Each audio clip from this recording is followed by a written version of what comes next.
Praise the Lord, hallelujah. Horeb के super Sunday में मैं आप सबका स्वागत करता हूं और मैं हमेंद्र। आज के प्रभु के वचन में हम सब चलेंगे और आज पवित्र आत्मा की हम सब पर बड़े अनुग्रह हो कि वचन से हम कुछ सीखने पाए, समझने पाए, ताकि हम परमेश्वर के राज्य में प्रवेश करने के लिए आत्मिक बल से, नए बल से भरते जाएंगे। आज जो है परमेश्वर के उस प्रेम के बारे में बताना चाहता हूँ कि प्रेम जो है, जो परमेश्वर ने हमसे किया है, वो कैसे किया है, परमेश्वर का प्रेम का तरीका क्या है, कब से कर रहा है प्रेम। तो इस बात के लिए वर्तमान समय में परमेश्वर का प्रेम हमारे प्रति कैसा है और इस प्रेम के अंदर में विश्वास के अंतर्गत में वो बलिदान छिपा हुआ है। यदि हम विश्वास करते हैं और हमारे पास बलिदान नहीं है तो हमको अपने विश्वास के लिए दोबारा से सोचना पड़ेगा कि हम किस प्रकार का विश्वास कर रहे हैं। तो आइए हम सबसे पहले वचन को निकालेंगे, यिर्मयाह की पुस्तक, उसका 29वां अध्याय और 11 वचन। क्योंकि यहोवा की यह वाणी है कि जो कल्पनाएं मैं तुम्हारे विषय करता हूँ उन्हें मैं जानता हूँ। वे हानि की नहीं वरन कुशल की है और अंत में तुम्हारी आशा पूरी करूंगा। Praise the Lord, hallelujah. जो मैं कल्पनाएं करता हूँ तुम्हारे हानि के लिए नहीं है, तुम्हारी बेहतरी के लिए है, तुम्हारी अच्छाई के लिए है। तुम और उन्नति पाओ, तुम और बढ़ते जाओ और तुम्हारा जो योग्यता है वो परमेश्वर के राज्य में प्रवेश करने का हो जाए। For God has a plan for us। उसकी योजना है हमारे लिए। तो हम योजना, फ्यूचर का प्लान किस लिए बनाते हैं? जाहिर है माँ बाप जो फ्यूचर का प्लान करते हैं अपने बच्चों को कैरियर बनाने के लिए, उनकी बेहतरी के लिए करते हैं। वो हमारे स्वर्गीय पिता है, वो हमारे स्वर्गीय बाप है और वो भी एक बाप की तरह हमारे लिए प्लान करता है, योजना बनाता है, वो कल्पनाएं करता है। एक्चुअल में जो हम इसके अंग्रेजी का जो वर्जन को देखेंगे वहां पे प्लान लिखा है, गॉड्स प्लान। हिंदी के इसमें जो है कल्पना आ गई।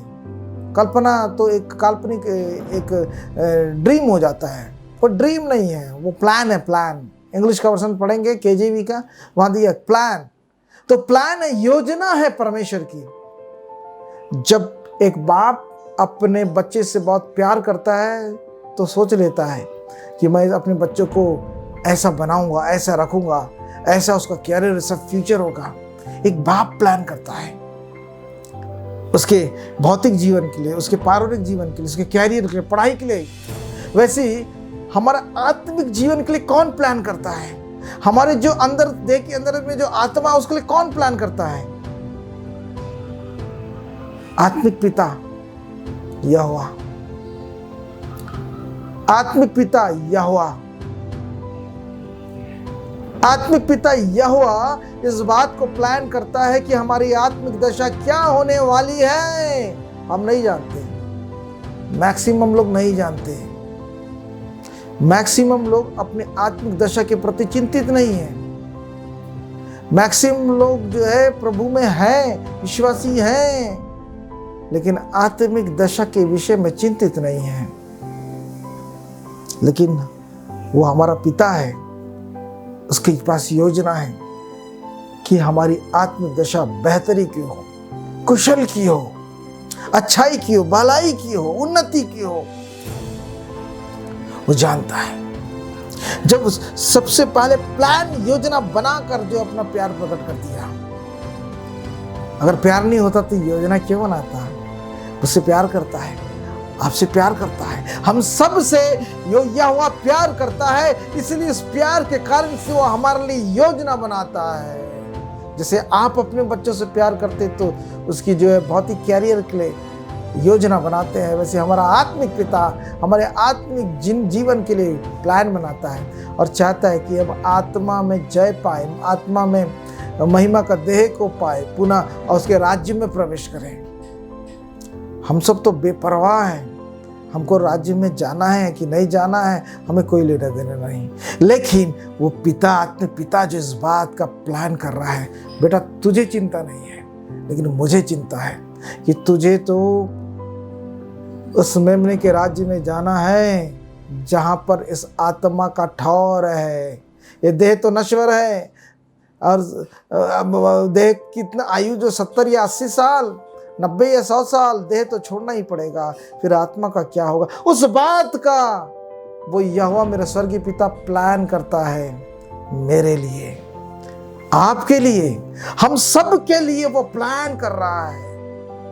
और जो प्लान कर रहा ना ऐसा, इसका मतलब है मुझसे बहुत प्यार करता है, इसका मतलब है आपसे बहुत प्यार करता है, हम सबसे वो बहुत प्यार करता है। वो नहीं चाहता कि हमें से कोई भी नाश हो। और इसी प्रेम के कारण से उसने क्या किया? दूसरा हम इस चीज को देखते हैं, यूहन्ना 3:16 बहुत कॉमन वचन है। यूहन्ना रचित सुसमाचार उसका 3 अध्याय और 16 वचन। क्योंकि परमेश्वर ने जगत से ऐसा प्रेम रखा कि उसने अपना इकलौता पुत्र दे दिया, ताकि जो कोई उस पर विश्वास करे वह नाश न हो परंतु अनंत जीवन पाए। वो प्लान किया था कि हम नाश होकर उस आग की झील में ना चले जाएं। इसलिए उस प्लान पर जो है उसको अमली जामा पहनाना प्रारंभ किया। और यूहन्ना 3:16 ये कहता है कि ऐसा प्रेम किया। अरे भाई कैसा प्रेम किया? ऐसा प्रेम किया कि जो प्लान बनाया था ना, योजना बनाया था, उस योजना को पूरा करने के लिए ठान लिया। हम अपने अपने नामों को रखें और ये बोलें कि परमेश्वर जो है मेरे लिए इस प्लान को बनाया है, क्योंकि मुझसे प्यार करता है। और उस प्रेम के कारण से उसने प्लान को आगे बढ़ाया और आत्मा के नाश होने से बचाने के लिए एक बलिदान की आवश्यकता थी। तो सर्वकालिक का एक बार का निष्कलंक और निष्पाप बलिदान परमेश्वर के वेदी में जो तीसरे स्वर्ग में है, वहां पे पार्थिव देह को टपकाया जाना था। पार्थिव देह का लहू को टपकाया जाना था। मनुष्य तो बहुत है, काटो तो सबका खून निकलेगा, और गर्दन काटो तो बलिदान भी हो जाएगा। लेकिन जिस व्यक्ति का भी लहू परमेश्वर के वेदी में टपकाया जाना है, तो उसकी कंडीशन है निष्कलंक और निष्पाप होना चाहिए। यदि वो निष्कलंक है और निष्पाप है, तब वो उसका लहू जो सर्वकालिक लिए, हमेशा के लिए, वो एक बार का बलिदान जो होगा वो हमेशा के लिए होगा, बार बार का बलिदान नहीं होगा। जैसे परमेश्वर ने मूसा की व्यवस्था के अंतर्गत में बलिदान की व्यवस्था दिया था। कबूतर, मेढ़ा, बैल, पंडुक, ये बार बार चढ़ाए जाते थे। पाप करते हो, 2 दिन बाद पाप किया तो फिर जाके पंडुक को चढ़ा देना, 2 दिन बाद फिर जो है कबूतर का या मेढ़ा का बलिदान कर देना। परमेश्वर बोला ऐसा नहीं चलेगा। क्यों? ये बार बार करते हैं ना, ये रीति विधि बना लेते हैं। जैसा आज बहुतों ने परमेश्वर के वचन को रीति विधि बना लिया, क्योंकि उनके दिल में नहीं होता, वो तो उनके शरीर पे बस गया है कि हम लोग तो मसीह लोग हैं, हमारे में ऐसा चलता है, हम लोग ऐसा करते हैं, वो रीति विधि हो गया है। इसलिए परमेश्वर ने क्या किया? एक बार का सर्वकालिक का बलिदान करना था जो निष्कलंक और निष्पाप हो। तो ऐसा मनुष्य कोई नहीं निकला। इसलिए परमेश्वर जो है ना बहुत प्यार करता था हमसे। इस कारण से जो है उसका पुत्र अर्थात यीशु को पृथ्वी पर भेज दिया। बोले पृथ्वी के अंदर कोई भी मनुष्य नहीं है जो निष्कलंक और निष्पाप है। इसलिए मेरे बेटे तू जा और तू क्या कर, पार्थिव देह में बदल जा, तू पार्थिव देह में आ जा करके। जो परमेश्वर था, उस त्रिएक परमेश्वर का एक भाग अर्थात पुत्र परमेश्वर जो था, वो एक स्त्री के गर्भ में आया और गर्भ से जब वो जन्म लिया तो परमेश्वर पार्थिव देह में आ गया है। और ध्यान रहे कि गर्भ पवित्र आत्मा के द्वारा से आया था, किसी मनुष्य के द्वारा से नहीं। किसी मनुष्य के द्वारा से अगर गर्भ आता तो वो निष्कलंक और निष्पाप नहीं होता, क्योंकि दाऊद बोलता है, देख मैं पाप के साथ अपनी माता के गर्भ में पड़ा और आदम के कारण से सारा मनुष्य जो है, जितने भी उसके डिसेंडेंट्स, जितने भी उसके बच्चे और संतानें हुई, वो पापी ठहरे उसके एक अनाज्ञाकारिता के लिए। तो परमेश्वर जो है बलिदान की व्यवस्था दिया, मूसा को दिया, लेकिन लोगों ने उसको रीति विधि बना दिया। और यही स्थिति जो है आज हो गई। मूसा के समय जो था वही चीज आज हो गया। लोग रीति विधि बना दिए और आत्मिकता से लेना देना अब नहीं, सरोकार नहीं है। लेकिन परमेश्वर को सरोकार है, वो जानता है कि रीति विधि से कुछ नहीं होगा। आत्मा को तो परमेश्वर के राज्य में जाना पड़ेगा, इसलिए वो मेहनत कर रहा है। प्लान बनाया लूसीफर ने, क्या किया, परमेश्वर के प्लान को जो है आदम हवा को जो संसार को बिगाड़ा। परमेश्वर ने प्लान बनाया। यिर्मयाह 29:11 में हमने पढ़ा, उसने प्लान बनाया, योजना बनाया कि मैं मनुष्यों से बहुत प्यार करता हूँ, इसलिए उनको मैं बचा लूँगा, कि उनको जो आग की झील में जाने नहीं दूंगा। और उसने प्लान बनाकर उसने क्या किया, अब जब कोई मनुष्य नहीं मिला तो अपने पुत्र यीशु को भेजा। मरियम के गर्भ से पार्थिव देह में आ गया और वो पूरे 33 साल तक निष्कलंक और निष्पाप और दाग रहित जीवन को जिया। मनुष्य के देखे, परिवार के संदर्भ में और परमेश्वर की व्यवस्था के संदर्भ में और संपूर्ण वचन की अधीनता में वो निष्कलंक और निष्पाप था। और उसने जो है 30 वर्ष की आयु में फिर जाके जब बपतिस्मा लिया तो भविष्यवाणी हुई, आकाशवाणी हुई कि देख ये मेरा प्रिय पुत्र जिससे प्रसन्न हूँ। तो 30 साल तक जो उसने निष्कलंक और निष्पाप का जीवन बिताया, उस कारण से परमेश्वर ने बोला कि मैं तुझसे प्रसन्न हूँ। इसी कारण से उसने बोला मैं तुझसे प्रसन्न हूँ, क्योंकि निष्कलंक और निष्पाप का जीवन उसने जिया है। 2 बातें हमने देखा। पहला, प्यार उसने प्रकट किया यिर्मयाह 29:11 के द्वारा से, कि उसने प्लान बनाया। और दूसरी बात, यूहन्ना 3:16 के द्वारा से हम देखते हैं कि उस प्लान को उसने इम्प्लीमेंट करने के लिए, उसको क्रियान्वयन करने के लिए एक अपने पुत्र को भेज दिया। और पार्थिव देह के द्वारा से वो जो यीशु है, पार्थिव देह के द्वारा से वो पृथ्वी पर आ गया, निष्कलंक जीवन जी लिया। अब 30 साल की आयु हो गई यीशु की। अब बोला फैमिली को टाटा बाय बाय। अब फैमिली के लिए, जो परिवार के लिए संदर्भ में जो दायित्व था, जो व्यवस्था के अनुसार से दायित्व था, वो सारे दायित्व को पूर्ण किया। उसके उपरांत जो है वो परमेश्वर के राज्य के लिए वो काम करना प्रारंभ किया। मुझे बड़ा आश्चर्य होता है, मैं बहुत सारे लोगों को सुनता और देखता रहता हूँ। लोग अपने मिशंस के लिए काम करते हैं, अपनी मिनिस्ट्रीज के लिए काम करते हैं, अपनी चंगाई की चमत्कारों को दिखाने के लिए, हाईलाइट के लिए काम करते हैं, अपने अकाउंट के लिए काम करते हैं, अपने बैंक अकाउंट के लिए काम करते हैं, अपनी भविष्यवाणी की तारीफ पाने के लिए काम करते हैं। लेकिन कोई परमेश्वर के राज्य के लिए कौन काम करता है? यीशु इसका सबसे बड़ा उदाहरण दिया। लेकिन आज हम यीशु को फॉलो नहीं कर रहे हैं। हम कहते हैं यीशु के लोग हैं, लेकिन फॉलो हम नहीं कर रहे हैं। हम फॉलो नहीं कर रहे हैं। यदि हम मत्ती का पुस्तक सुसमाचार के अंदर देखें, जितने भी दृष्टांत यीशु मसीह ने दिया है, उसमें से एक लाइन वो शुरुआत में जोड़ता था, और वो लाइन ये था कि परमेश्वर का राज्य एक खोए सिक्के के समान है, परमेश्वर का राज्य एक राई के दाने के समान है, परमेश्वर का राज्य ऐसा है, परमेश्वर का। सारे दृष्टांतों में उसने परमेश्वर के राज्य को बोला, लेकिन समझा किसी ने नहीं, समझा किसी ने नहीं।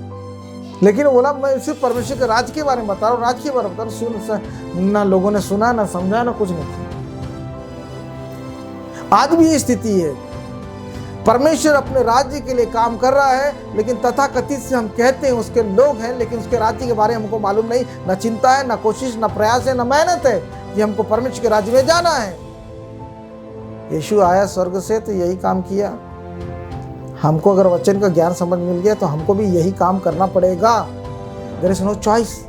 कोई चुनाव नहीं है कि मैं तो अभी भविष्यवाणी का मैं मिनिस्ट्री कर लेता हूँ, चंगाई का मिनिस्ट्री कर लेता हूँ, भूत भगाओ आंदोलन कर लेता। चॉइस नहीं है। ये तो चिन्ह है अन्य जातियों के लिए। विश्वासी क्या करेगा? इसीलिए यीशु ने 3 वर्ष जो है परमेश्वर का राज्य का वचन सुनाया सबको। प्यार करता था हमसे ना, इसलिए बोला तुमको राज्य में जाना है, तुमको राज्य में जाना है, राज्य में जाने की तैयारी करो। प्यार करता था ना, इसलिए बोल दिया उसने। तो अब तीसरा हम वचन को देखेंगे। तीसरा वचन जो है हमको मिलता है रोमियो का पुस्तक, उसका 5वां अध्याय और 8 वचन में। रोमी की जो पत्री है उसमें 5वां अध्याय 8 वचन, देखिए इसमें क्या लिखा है।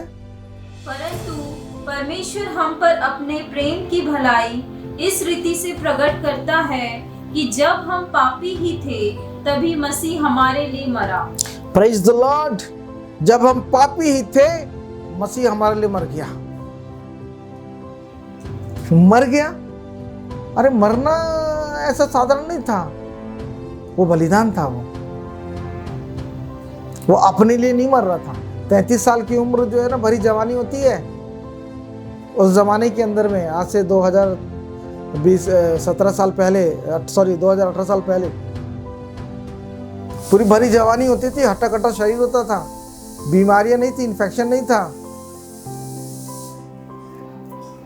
ना कोरोना,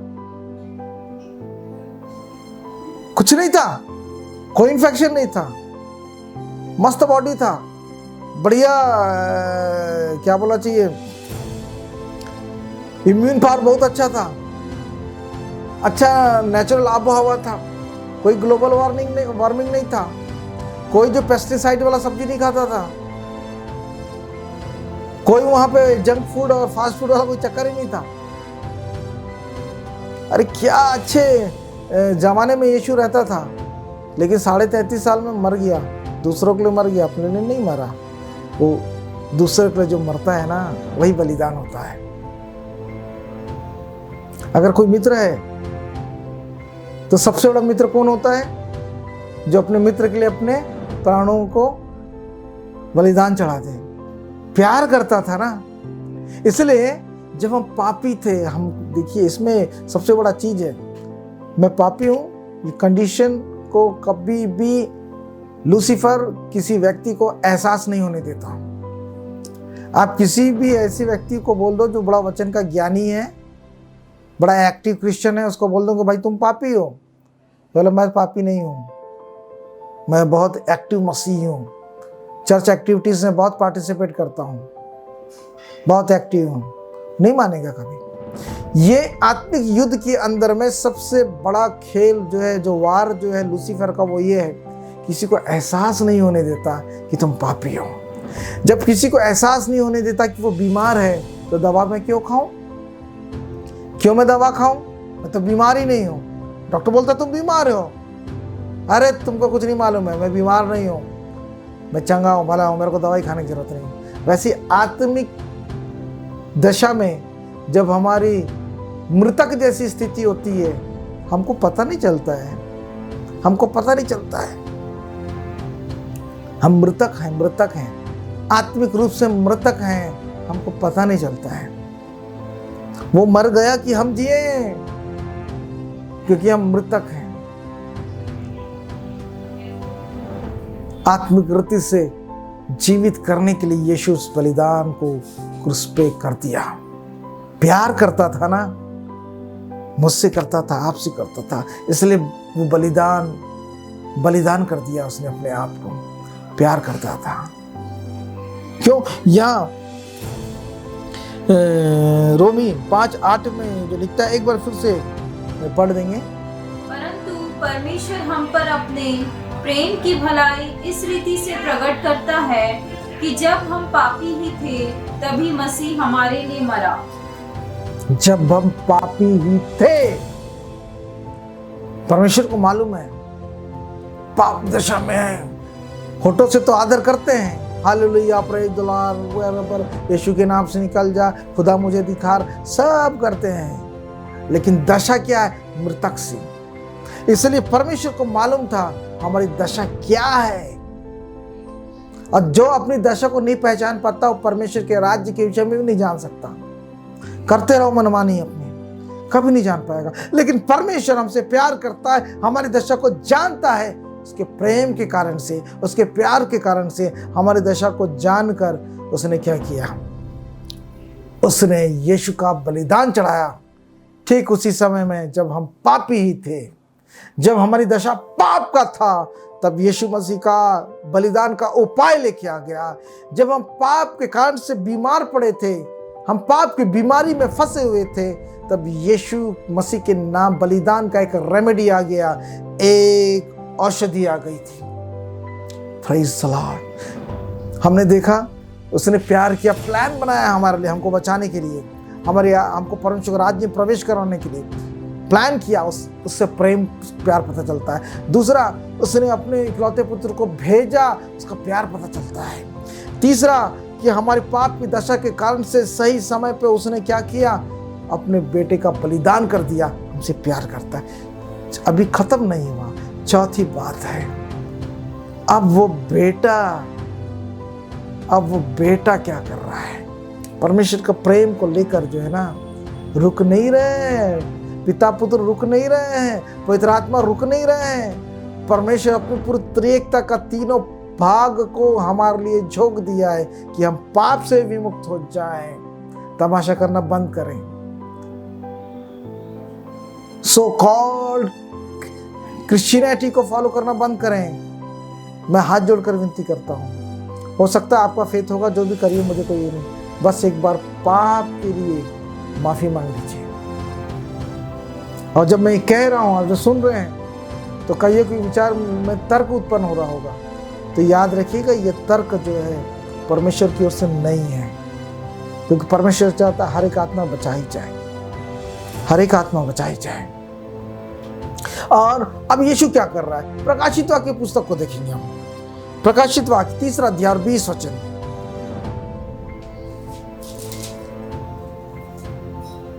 देख, मैं द्वार पर खड़ा हुआ खटखटाता हूँ।